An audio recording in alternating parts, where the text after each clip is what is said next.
சொல்லுங்க. இன்று ஒளியின் திருநாள், அனைவருக்கும் தீபாவளி நல்வாழ்த்துக்கள். ஹாப்பி தீபாவளி.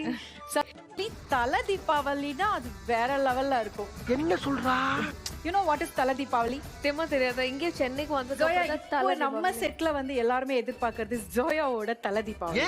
அல்ல ஆக்சுவலி தீபாவளி இருக்குன்னு தெரியும். ஆனா தலைக்கு செப்பரேட் தீபாவளிக்கு செப்பரேட் தீபாவளி இல்ல. தல தீபாவளினா கல்யாணமான புது மணப்பெண்ணும் பையனோட செப்பரேட் தீபாவளி நினைச்சேன். அப்படி இல்ல. புரியுதா? உன்னுடைய தீபாவளி சொல்லக்கூடாது. என்னமோ பண்றானயா? தலை சொல்லக்கூடாது. அப்ப உன்னுடைய தல தீபாவளி எப்போன்னு எதிர்பார்க்கறாங்கல? சரி இப்ப என்ன பண்ணலாங்கற?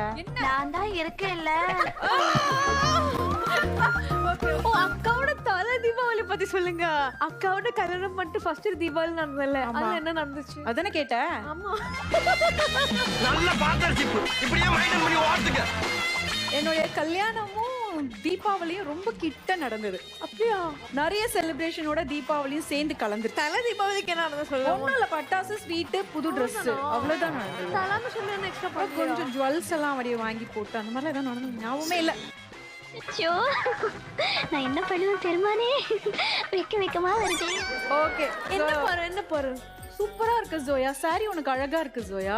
ஆக்சுவலி ஜோயாவை சாரியில பாக்கும்போது இன்னும் சூப்பரா இருக்குல்ல. கண்டிப்பா உங்களுக்கு எல்லாம் முதல்ல அவனை கட் பண்ணி விடுறோம். அவன் உன் கூட தல தீபாவளி கொண்டாடணும்னு முடிவோட வந்திருக்கான். அவன் அங்க இருந்து பாட்டு போட்டு கடைசி வரைக்கும் எனக்கு தலை தீபாவளி கிடைக்காது. நான் இந்த சாரி போட்டதை தீபாவளிக்கு சொல்ல வந்தா. ரொம்ப அழகா இருக்கு.